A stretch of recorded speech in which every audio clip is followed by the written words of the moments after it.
अस्सलाम वालेकुम। मार्केट ध्यान के नए एपिसोड में मैं मोगली पंजवानी आप नाज़रीन को खुशामदीद कहता हूँ। नाज़रीन, वीडियो स्टार्ट करने से पहले आप लोगों के साथ डिस्क्लेमर शेयर कर दूँ।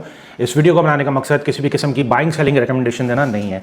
नाज़रीन, सबसे पहले फीपी लीपी डेटा की बात कर लें तो हम देखें तो सबसे बड़ी जो बाइंग हमने विटनेस की है वो इंडिविजुअल्स की है और सबसे बड़ी जो सेलिंग है वो म्यूचुअल फंड की है। जैसे मैंने लास्ट आपको एपिसोड में कहा था कि म्यूचुअल फंड जो है वो इतना खातिर ख्वाह बायर नहीं है और वो एक रैली नहीं चला सकता। जब इंश्योरेंस कंपनी बाइंग पे बैठेगा और इंश्योरेंस कंपनी छोटी मोटी बाइंग कर रहा है, इतनी ज़्यादा खातिर ख्वाह बाइंग नहीं कर रहा है, इंश्योरेंस कंपनी के बाद जब माल आ जाएगा, कॉर्नर हो जाएगा, इसके बाद हम मार्केट को एक नए लेवल पे जाता हुआ देखेंगे। नाज़रीन, आप लोग के साथ इसका ब्रेक इवन शेयर कर दूं तो सबसे बड़ी जो बाइंग है वो इंडिविजुअल्स ने कमर्शियल बैंक में की है। दूसरे नंबर पे इंडिविजुअल्स ने पावर जनरेशन में की है। कंपनीज ने कमर्शियल बैंक में सेलिंग की है। गोरे ने कमर्शियल बैंक में सेलिंग की है। म्यूचुअल फंड ने सीमेंट में सेलिंग की है। म्यूचुअल फंड ने कमर्शियल बैंक में सेलिंग की है और गोरे ने ऑल अदर सेक्टर में बाइंग की है। नाज़रीन, आप लोग के साथ डे रेंज शेयर कर दूं तो डे रेंज बना है जुम्मे का 1,65,291 लो और 1,66,924 का हाई।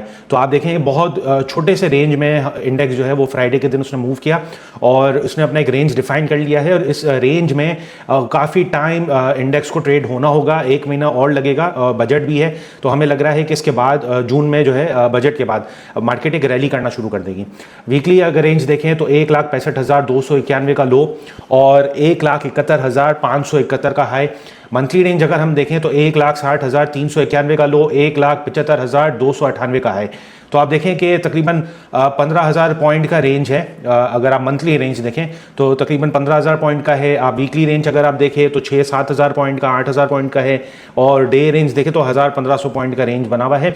तो तकरीबन ये 15,000 पॉइंट के बीच में ही हमें इंडेक्स मूव होता हुआ आगे भी नजर आएगा। नेक्स्ट वीक रोल ओवर है तो हमें इसको भी मद्देनजर रखना है। नाज़रीन, आप लोग के साथ करंट पी रेशो शेयर कर दूँ तो करंट पी रेशो चल रहा है 9.05 का। एक्सपेक्टेड पी रेशो है 8.30 का।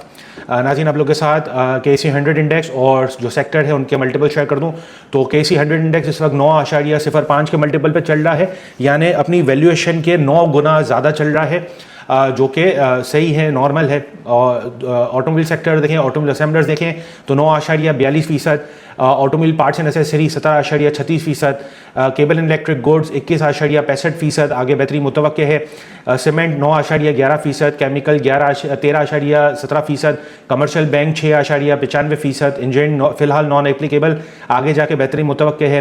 Fertiliser 9.04%, foods and personal care product 20.28%, आगे बेहतरी मुतवक्के है। Glass and ceramic 7.59%, oil and gas exploration company 8.43%, oil and gas marketing company 9.52%, paper board and packaging 551.61%, pharmaceutical 15.20%, power generation 11.36%, refinery non applicable लेकिन आगे बेहतरी मुतवक्के है। सिनर्जी मैंने आप लोग के साथ शेयर किया हुआ है, उसमें एक अच्छी रैली मुतवक्के हो सकती है और बजट में भी कुछ खातिर ख्वाह जो रिफाइनरी सेक्टर है उससे रिलेटेड कोई रिलीफ आ सकता है या कोई ऐसी पॉलिसी आ सकती है, रिफाइनरी पॉलिसी में मजीद काम हो सकता है, तो इसको आप मद्देनजर रख सकते हैं रिफाइनरी को। टेक्नोलॉजी एंड कम्युनिकेशन 35.51%, आगे बेहतरी मुतवक्के है। टेक्सटाइल कंपोजिट 9.80%, आगे बेहतरी मुतवक्के है।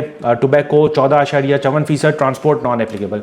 नाज़रीन, आप लोग के साथ वेटेज शेयर कर दूँ तो सबसे बड़ा जो हम देख रहे हैं इंडेक्स वेटेज है वो बड़े फौजी का है 8.56%। दूसरे नंबर पे अगर हम देखें तो UBL है 7.02%। एंग्रो होल्डिंग, मैं पास्ट रिकॉर्डिंग्स में भी आपको बता चुका हूं कि एंग्रो होल्डिंग और हबको ये दो कंपनियां हैं जो आगे इंडेक्स को मूव कर सकती हैं। इनमें इतना पोटेंशियल है कि इंडेक्स को ड्राइव कर सके और इनमें काफ़ी ज़्यादा पॉजिटिव डेवलपमेंट्स हो रही हैं। पसे पर्दा बहुत ज़्यादा काम हो रहा है और दोनों कंपनियाँ अच्छी साफ़ सुथरी ब्लू चिप कंपनी हैं, तो ये इंडेक्स को ड्राइव कर सकती हैं क्योंकि जो पॉइंट्स हैं, आप एंग्रो होल्डिंग का पॉइंट देखें 33.67% और हबको का देखें तो 34.01% पॉइंट जो है वो ₹1 पे अप एंड डाउन होता है। तो हबको और एंग्रो होल्डिंग मुझे लग रहा है कि ये नेक्स्ट ट्रेंड सेंटर होंगे इंडेक्स के और इंडेक्स को जो नई रैली पे लेके जाना, नई मंजिल पार कराना जो है वो हबको और एंग्रो होल्डिंग के कंधों पे होगा। चौथे नंबर पर हम देखें तो मीज़ान बैंक है 4.56%, OGDC 4.38%, हबको 4.31%, लकी 3.88%, MCB 3.49%, HBL 3.40%, मारी 3.26%, PPL 3.21%, बैंक अल अबीब 2.83%, सिस्टम 2.80%, ईफर्ट 2.50%, नेशनल बैंक 1.94%।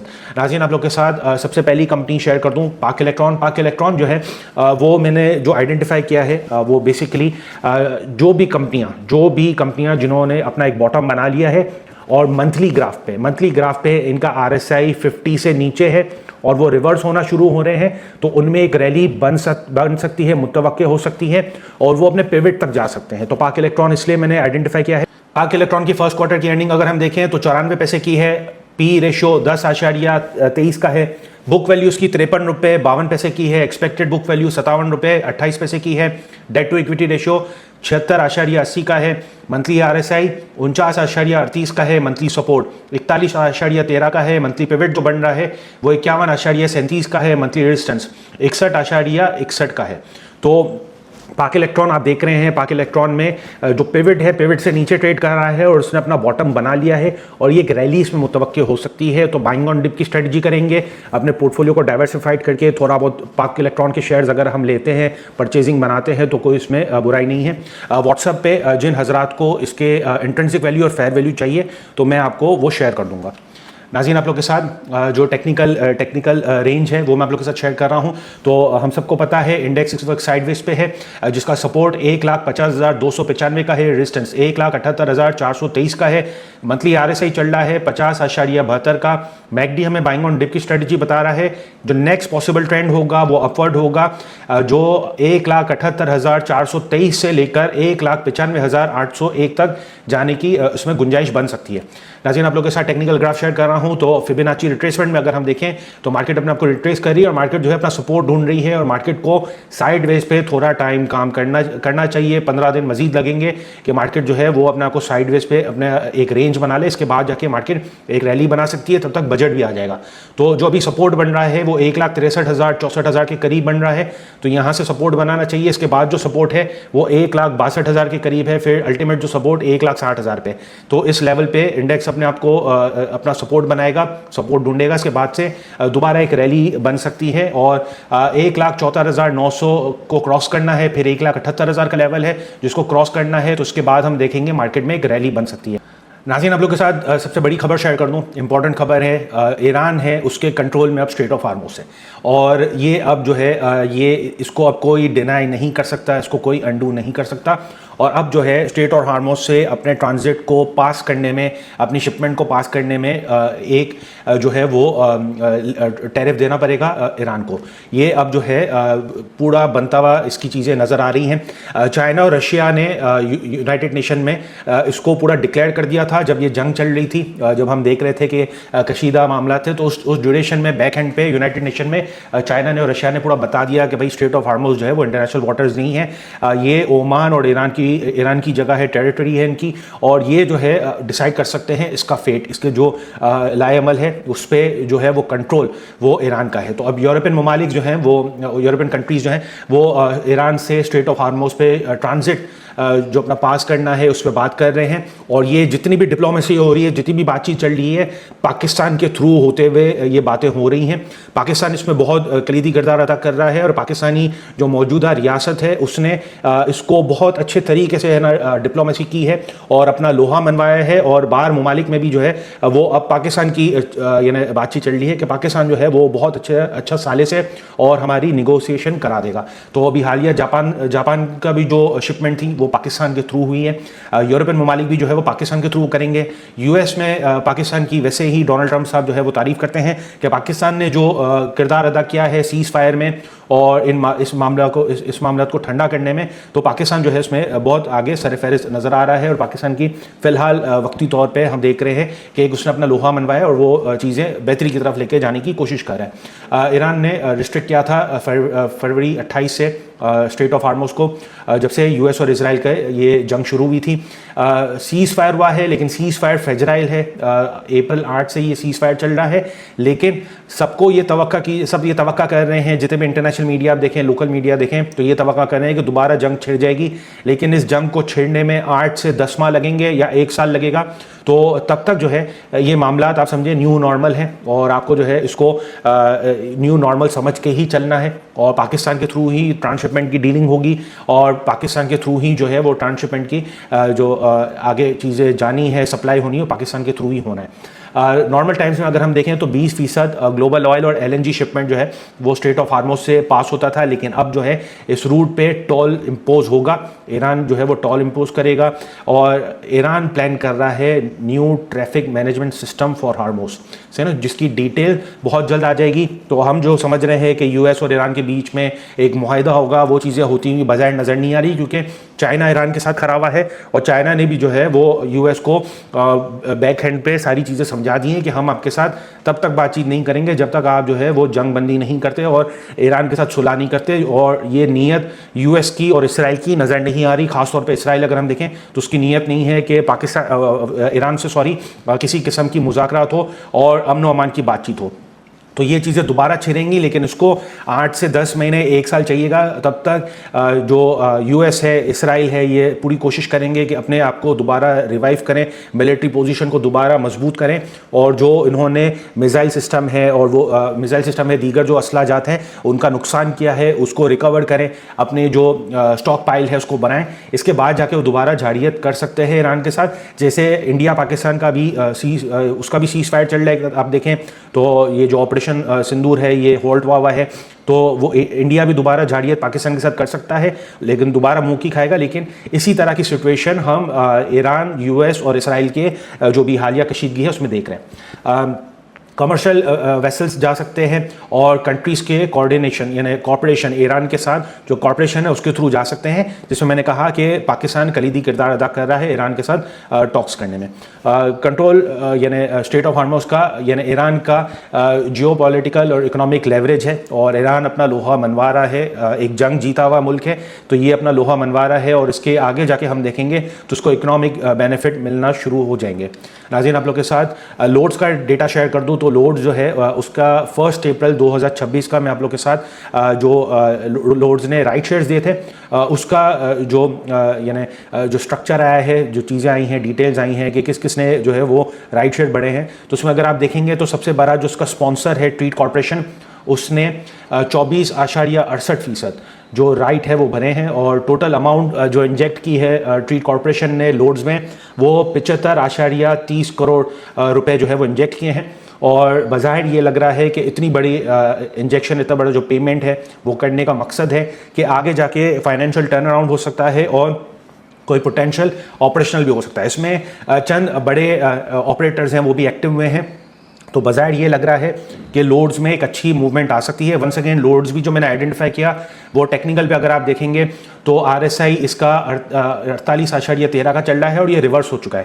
तो इन चीज़ों के बिना पर मैंने ये आप लोग के साथ आइडेंटिफाई किया है ताकि आप इसमें इसको भी मद्देनज़र रख सकते हैं, और अगर आपको पोजीशन बनानी हो तो इसमें भी आप पोजीशन बना सकते हैं। इसकी थर्ड क्वार्टर की जो अर्निंग है ₹1.03 की है, PE रेशियो इसका 9.67 का है, इसकी बुक वैल्यू 16.70 की है, एक्सपेक्टेड बुक वैल्यू 18.07 की है, डेट टू इक्विटी रेशियो 61.80% है।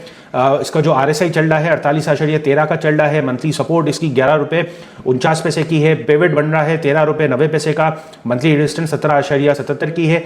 जिन हजरात को इसके फेयर वैल्यू, इंट्रिंसिक वैल्यू चाहिए तो आप मुझे व्हाट्सअप करेंगे, मैं आपको डिटेल्स दे दूंगा। नाज़रीन, बदले की पोजीशन मैं आप लोगों के साथ शेयर कर रहा हूँ जो कि इस मुताबिक है 15 मई तक का बदला हम देखें तो वीक ऑन वीक बेसिस पे 0.31 अरब का बदला जो है वो बढ़ा है। पिछले हफ्ते 64.25 का था, अब 64.56 का है। पास्ट का मैंने आप लोग के साथ हर वीक शेयर कर रहा हूँ कि पास्ट का कब हाई लगा है, कब लो लगा है। बदला next week roll over week है और उसमें तकरीबन 31 अरब का, ये 64 में से 31 अरब का जो बदला है, जो पोजीशन है ओपन पोजीशन वो फ्यूचर में है। इतना खातिर को बड़ी पोजीशन नहीं है, लेकिन इसको हमें नज़रअंदाज भी नहीं करना चाहिए क्योंकि मार्केट में वॉल्यूम्स नहीं है, मार्केट में उस हिसाब से खातिर को वॉल्यूम्स नहीं है, तो इंडेक्स पे इसका नेगेटिव इंपैक्ट आ सकता है, इसकी थोड़े बहुत चांसेस बन सकते हैं। नाज़रीन, आप लोगों के साथ इंटरनेशनल कमोडिटीज़ का डेटा शेयर कर दूं तो WTI क्रूड ऑयल इस वक्त $105.42 पर बैरल चल रहा है, ब्रेनेट $109.26 पर बैरल चल रहा है, आयरन ओर $110.77 पर टन चल रहा है, गोल्ड $4547.89 पर आउंस चल रहा है, रबर 222.30 सेंट पर केजी चल रहा है। रिचर्ड बे कोल प्राइस $116 पर टन चल रहा है। नाज़रीन, आप लोग के साथ फ्यूचर का डेटा शेयर कर दूं। नेक्स्ट वीक जैसे मैंने कहा रोल ओवर वीक है, तो सबसे बड़े फ्यूचर में बाइंग करी है वो पेस में है। फ्री फ्लोट का 13.05%। दूसरे नंबर पर TRG है 11.93%। आगा तीसरे नंबर पर है 9.01%। वेव्स चौथे नंबर पर है 7.70%। Thatta cement 7.86%। Treet corporation 7.66%। Synergy 6.83%। SSGC 6.29%। Double GL 5.99%। PRL 5.46%। नाज़रीन, आप लोगों के साथ ब्लैंक सेल का डेटा शेयर कर दूं तो सबसे बड़ी जो ब्लैंक सेल भाटा खराबा है वो PIA में है। दूसरे नंबर पर ब्लैंक सेल NRL है। तीसरे नंबर पर TRG है। चौथे नंबर पर गाल है। पांचवें नंबर पर अटक रिफाइनरी है। छठे नंबर पर NCPL है। सातवें नंबर पर SSGC है। आठवें नंबर पर टेली है। नौवें नंबर पर GHNI है और 10वें नंबर पर प्रेमा है। नाज़रीन, आप लोग के साथ बदले का डेटा शेयर कर दूं। सबसे बड़ा जो बदला खरा है, और मैंने आप लोग को जो व्हाट्सअप ग्रुप में मेरे लोग ऐड हैं व्हाट्सअप चैनल में, उनको मैंने डिटेल में बता दिया था कि इन स्क्रिप्ट से आपको दूर रहना है, बचा के रहना है। और इसमें चंद स्क्रिप्ट ऐसे हैं जो बदले में बहुत बड़ी पोजीशन खड़ी है और फंडामेंटली खातिर ख्वाह ये स्क्रिप्ट नहीं है, तो ये आपके गले आ सकता है। और कुछ स्क्रिप्ट ऐसे हैं जो मैनेजमेंट ने भी अपना पोजीशन, जो इनके सब्सटेंशियल होल्डर्स हैं, उन्होंने अपनी पोजीशन बेची है। सर फहरिस्त अगर हम देखें तो मैपेक फिल्म्स है फ्री फ्लोट का 18.09%। SGPL 14.58%। फ्लाइंग 11.53%। इमेज 10.30%। ADMM 9.36%। जुमा 9.31%। नेटसोल 8.57%। ESBL 7.96%। ZTL 7.24%। DSIL 6.74%। नाज़रीन, ये था अब तक का डेटा और उम्मीद है इस डेटा से आप मुस्तफ़ीद हुए होंगे। वंस अगेन मैं आपको दोबारा कह रहा हूँ, next week roll over week है, तो और हमें रेंज भी पता है, मार्केट इस वक्त साइडवेज पर है। खातिर ख्वाह बाइंग हम विटनेस नहीं कर रहे हैं, छोटी मोटी बाइंग हो रही है। इंश्योरेंस कंपनी छोटी मोटी बाइंग कर रहा है। चंद स्क्रिप्ट ऐसे हैं जिनमें वो अपनी दोबारा पोजीशन बना रहा है, तो उसको भी काफ़ी टाइम लगेगा, तकरीबन 15-20 दिन आप समझें मजीद। बजट के बाद आप देखेंगे एक रैली बन सकती है। कोई एक पॉजिटिव ट्रिगर चाहिए जो रैली बनाने में कारगर साबित हो। तो आपको उन स्क्रिप्ट को आइडेंटिफाई करना है इस ड्यूरेशन में जो 50 के RSI से, मंथली ग्राफ में 50 के RSI से नीचे ट्रेड करने, और वो रिवर्स हो चुके हैं। उन्होंने अपना बॉटम बना लिया है, वो रिवर्स हो चुके हैं और उनमें यानी आप समझे बाइंग हो रही है, वॉल्यूम्स लग रहे हैं, बाइंग हो रही है, साइड बाय साइड कोई माल कॉर्नर कर रहा है। मेरी तरफ से कोशिश यही है कि मैं आपको वो स्क्रिप्ट आइडेंटिफाई करके दूँ। बाकी जो है वो कोई क्लेम और ब्लेम नहीं है। आपको अपने रिस्क एपेटाइट के साथ से आपको अपने जो पैसे आपको इन्वेस्ट करने हैं, इंजेक्ट करने हैं और पोर्टफोलियो डिज़ाइन करना है, उस हिसाब से ये चीज़ें, ये जो मरहला है आपको खुद ही पार करना है। नाज़रीन, अब तक इतना ही, मुझे दीजिएगा इजाज़त। अल्लाह हाफ़िज़।